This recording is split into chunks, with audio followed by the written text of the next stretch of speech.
da iawn i chi gyd a chroeso cynnes i'r gwasanaeth. Mae'n hyfryd i gael eich cwmni chi eto yr wythnos hon. Diolch i chi am ymuno ni.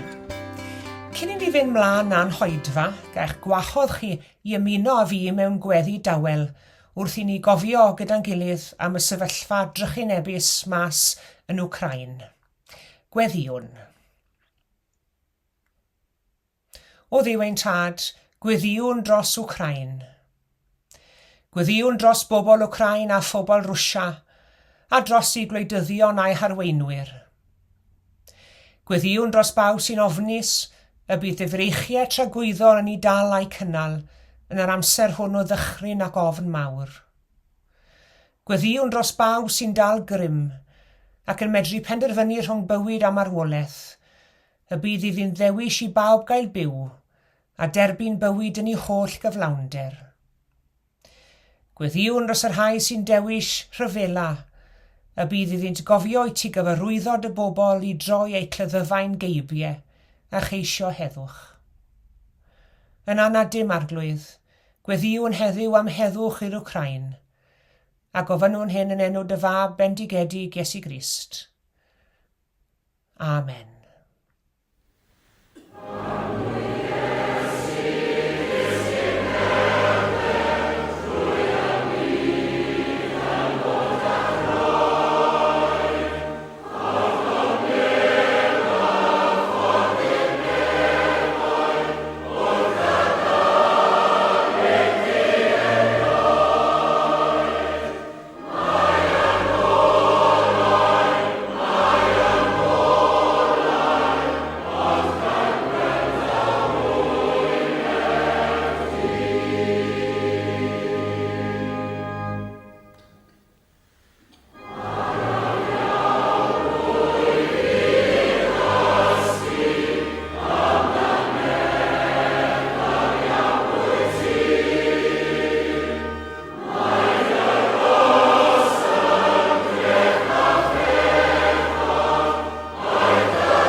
Peidiwch â barnu, ac ni chewch eich barnu.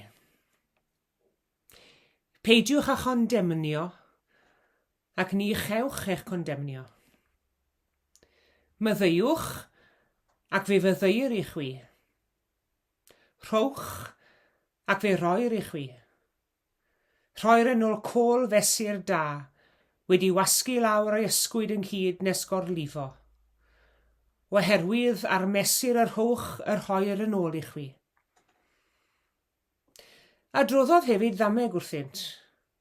A fedr dyn dall, arwain dyn dall. Onid syrthio i bydew a wna'r ddau. Nid yw disgybl yn well na athro, ond wedi ei lwyr gymhwyso, bydd pob un fel ei athro. Pa mor wyt yn edrych ar y brycheun sydd yn llygad y frawd, a thithau heb sylwi ar y trawst sydd yn dy lygad dy hun? Sut y gallu ddweud wrth y frawd, frawd, gad i mi dynnu allan y brycheun sydd yn dy lygaid di, a thi dy hun heb weld y trawst sydd yn dy lygad di? Ragrithiwr, yn gyntaf, tyn y trawst allan wrth lygaid dy hun, ac fe weli yn ddigon eglur i dynnu'r brycheun sydd yn llygaid y frawd.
Wel, na wythnos mae wedi bod yn dyfe. I ni gyd wedi gweld y lluniau. I ni wedi darllen y penawdau newyddion. I ni wedi bod yn arsylwi ar y gohebwyr ar ein sgriniau.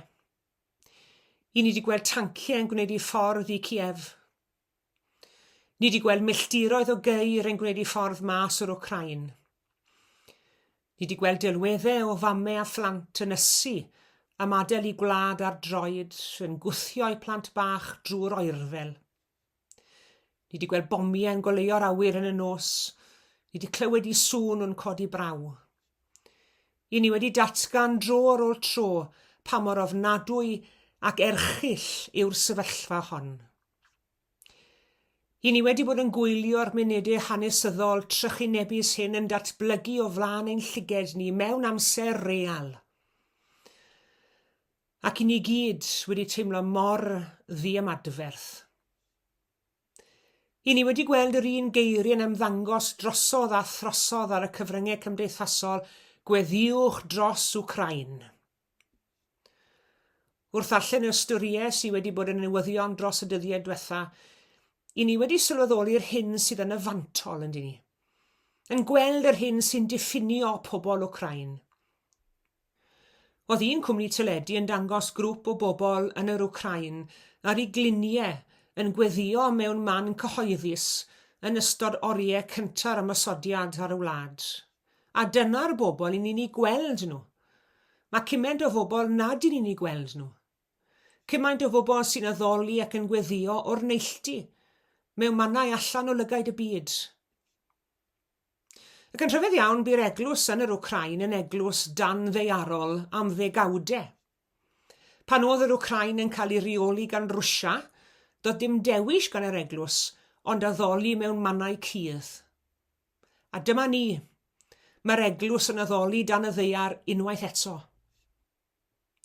Mae pobl ar hyn o bryd yn chwilio am loches mewn twneli ac mewn seleri eglwysi.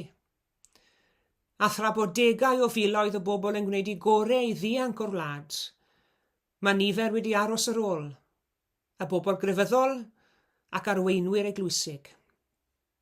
Ac fe ddywedodd un ohonyn nhw, does dim amser gyda fi fod yn ofnus, i ni'n aros ac yn helpu eraill i oroesi'r sefyllfa. A phan i ni'n ymateb i'r alwad i weddio dros bobl Wcrain, i ni'n gweddio dros bobl fel na. Arweinwyr crefyddol sy'n byw ac yn gweithio mewn llochesu o dan y ddeiar ac yn gwenedogaethu'r bobl yn ystod y crisis ofnadwy yma. Pan byddwn ni'n ymateb i alwad i weddio dros bobl Wcrain, i ni'n gweddio dros yr aelodau o'r eglwysi sy'n brysur yn adeiladu cysgod ar gyfer ffoduried, a maen nhw'n gweld eu gwaith fel rhan o'i cenhadaeth nhw. I ni'n gweddio dros rieni pryderus sy'n ceisio esbonio i'w plant yr hyn sy'n mynd mlaen o'i hamgylch nhw. Ond hefyd wrth weddio, i ni'n cofio am eiriau'r arglwydd Iesu. Gweddiwch dros yr rhai sy'n eich erlyd, meddai Iesu. Mae hynny'n anodd yn dweud. I ni'n gweddio dros y gormeswyr. Pam? Wel, i ni'n gweddio drostyn nhw. Gweddio bydden nhw'n cael eu newid.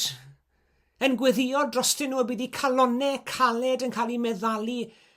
Gweddio bydd cariad yn eu meddiannu nhw unwaith yn rhagor. Gweddio bydden nhw'n dod i sylweddoli nad oes deioni yn dod mewn rhyfel. Nad oes neb yn ennill mewn rhyfel. Mae pawb yn colli. Ac yn ni'n gweddio dros ein byd drylliedig, y bydd Duw rhyw ffordd neu gilydd yn ein defnyddio ni, chi a fi, i fod yn gyfryngau iachau ac i gyhoeddi gobaith. Mae Iesu Grist yn ein galw ni i wneud rhywbeth radical iawn. Ond i ddywedodd Iesu, yn gyntaf, tynnu trawst allan wrth lygaid dy hun, ac yna fe weli di'n ddigon eglur i dynnu'r brycheun o lygaid y gyfaill. Mae cymaint o trawstiau yn medru rhwystro'n golwg ni. Balchder yn un ohonyn nhw, dicter yn un arall, ac mae cael ei gwared nhw yn beth anodd iawn i'w wneud. Mae tynnu brycheun o lygaid yn broses boenus i fynd drwyddi. Ond yna, yn rhannol, yr hyn yw cyfnod y grawys. Gwneud yr hyn sydd angen i gwneud mwyn gweld yn glir. Byw yn ostyngedig, rhoi yn hael, caru'n fwy, a thyfu'n nes at Dduw. Mae yn ymwneud â bod yn ddisgyblion da Iesu Grist, ac o fod yn ddisgyblion i Iesu, gweithredu ewyllus o dymuniad Iesu. A'i ewyllus a'i ddymuniad ei ni i ddilynwyr heddi yw i fod yn dangnefeddwyr. Y tangnefeddwyr y mae Iesu'n sôn amdanyn nhw sydd yn wynfydedig. Gwyn ei byd y tangnefeddwyr. Yng nghanol hyn oll, mae gwir angen ni ddal gafel yn y rhinwedd na fedrwn ni Gristnogion fyth ollwng gafel yn ddi, sef gobaith. Ond siwt mae gwneud hynny? Pan ni'n cael ein hysgwyd gan y fath ddelweddau o'r fath erchylltran ein byd ni o ddydd i dydd. Wel, ond nid oes angen ni ddysgu bobl siwt i gael gobeith. By'r Pab Francis yn gwneud hyn rai blynyddoedd yn ôl wrth aner cynulleidfa fe ddwedodd ei fod e'n siarad â nhw fel a ddysgwr, fel tad yn dysgu blant, neu unrhyw un arall sy'n agored i gael ei ddysgu. Gweithiwch dros heddwch ymhlith bobl, medda fe. A ffidwch a gwrando'r lais yr rhai sy'n lledaenu casineb ac anghyntgord. Mor wahanol ydyn nhw i'w gilydd, cafodd bodau dynol i creu i fyw gyda'i gilydd. Caru pobl, caru nhw fesul un, parchwch daith pawb, oherwydd bod gan pawb ei stori i'w hadrodd. A mae gan bob yr un ohono'n unen stori'n hunan i'w hadrodd hefyd. Mae pob plentyn a enir yn addewid o fywyd sydd unwaith eto yn ymlygu hun yn gryfach na marwolaeth. Mae pob cariad sy'n dod i'r amlwg yn bwer trawsnewid sy'n deheu am hapusrwydd. Rhoddodd Iesu ni oleuni sy'n disgleirio yn y tywyllwch. Am ddiffynwch e, gwarchodwch e. A goleb eich unig sengl hwnnw yw'r trysor mwyaf ymddiriedwyd i'ch bywyd chi. Phan fyddwn ni felly yn gweddio dros yr Wcrain, i ni hefyd yn gweddio am oleuni. Goleuni sy'n treiddio, penetrate yw'r gair y Saesneg. Mae e'n torri trw, mae e'n treiddio drwy'r tywyllwch. Yr unig beth y medrwn ni ddeheu amdano heddi drwy ein gweddiau yw y bydd goleuni Crist yn llosgi'n llachar ac yn ddiofn yn yr hannau hynny o'r byd sydd wedi llethu gan dywyllwch. Bydde di ni weithio i fagu'r goleuni hwnnw yno ni'n hunain. Cael gwared o'r trawstiau sy'n ei rhwystro fe. Dod â'r goleuni hwnnw i ni a dod â'r goleuni at eraill hefyd. Ac wrth i ni yn awr baratoi rannu'r bara a'r gwyn, i ni'n paratoi'n hunain ar gyfer y dyddiau sydd i ddod, gyda'n ffydd a'n hymddiriedeth yn niw, a chan gofio ein brodyr a'n chwiorydd yn yr Wcrain a mannau eraill yn y byd lle mae rhyfel a gormes. Bydde di oleuni Crist belydru drwy'r tywyllwch a chynnu cysur a gobaith iddynt. Yn ei enw ef. Amen.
Y mae croeso i bawb sydd yn caru'r arglwydd Iesu Grist i ymuno ni wrth i ni rhannu'r bara a'r gwyn hwn yn awr. Gadewch ni wrando ar eiriau sefydlu y swper hwn. A wy'n darllen mas o'r unfed bennod ar 10 o lythyr cynta Paul at yr eglwys yng Nghorinth. Oherwydd fe dderbyniais i oddi wrth yr arglwydd yr hyn hefyd a draddodais i chwi. I'r arglwydd Iesu yn nos y bradychwyd ef gymryd bara. Ac wedi iddo ddiolch fe torodd y dywedodd, hwn yw fy nghorff sy'n cael ei dorri eich mwyn chwi. Cymerwch bwytewch, gwnewch hyn cof amdana i. Yr un modd hefyd fe gymerodd y cwpan ar ôl swper gan ddweud, y cwpan hwn yw'r cyfamod newydd yn fy ngwaed i. Gwnewch hyn bob tro rafwch ef cof amdanaf.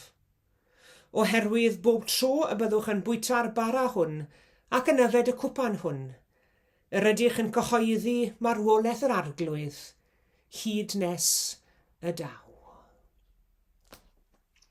Gawn ni weddio gyda'n gilydd, cydweddion.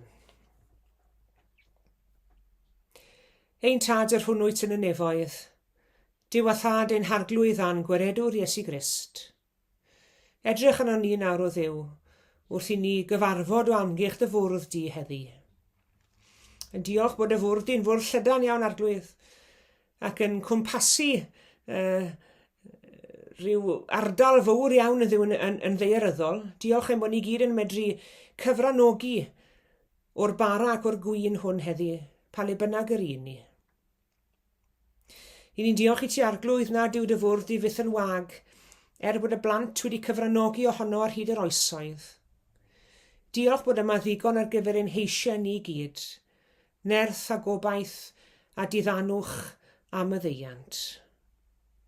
Gynawr o Dduw Dad, bendithia yr hyn i ni wneud yn awr wrth i ni rhannu'r bara'r gwyn hwn. Yr arwyddion hyn, yr elfennau naturiol hyn sydd i'n ffydd ni yn arwyddion gweladwy o gorff Iesu a ddryllw dros am ar y groes, ac o waed Iesu yr hedodd ein mwyn. O Dad nefol, bendithia'r wledd. Cyfeirian calonau a'n meddyliau tuag at Galfaria. A helpa ni i weld o'r newydd y ring a'r boen, a'r bicell fain a'r goron ddraen. Ond diolch arglwydd ein bod ni'n edrych ar y groes yng ngoleuni atgyfodiad buddigoliaethus bore'r trydydd dydd. Diolch fod yr Iesu'n fyw ac yn bresennol yn ein plith ni. Diolch am ei gwmni ar daith bywyd. Helpa ni fod yn disgyblion ffyddlon iddo fe. Helpa ni roi'n gorau ac i wneud ein gorau bob amser. Ac i sylweddoli'r fraint o cael ein galw i fod yn dystion iddo ac yn ddisgyblion. Rho'r nerth a'r gwyroldeb i ni arglwydd i fwrw mlaen yn hyderus. Rhoi ni hefyd cydwybod cymdeithasol i fod yn ymwybodol o'r gofidiau sydd o'n hamgylch ni. A helpa ni i ymateb i'r argyfyngau yn ein byd ni mewn modd ymarferol, ond hefyd mewn modd gweddigar. Gwrando'n gweddi felly arglwydd, a maddau ni bo bai a phechod yn derbyn.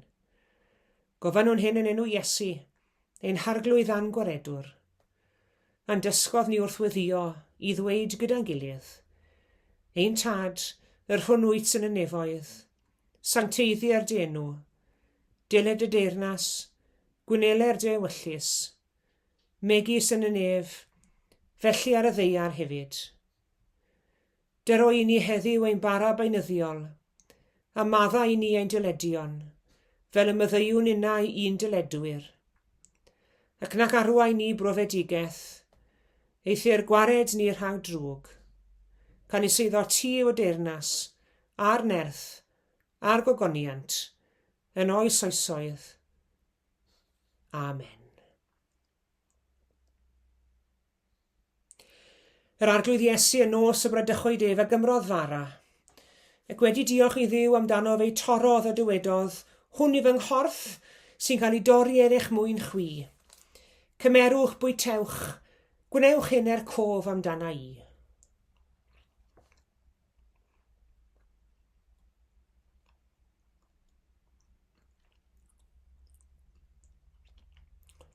Yn yr un modd, fe gymerodd gwpan ar ôl swper gan ddweud, Y cwpan hwn yw'r cyfamod newydd yn fy ngwaed i, a fwn bawb o hwn.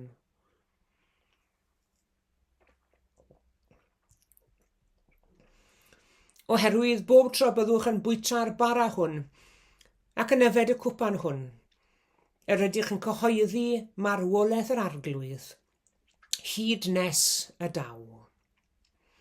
Pwy all beidio a chofio amdano? Pwy all beidio a threithi glod? Dyma gariad, na dan angof tra bo nefoedd wen yn bod. Amen.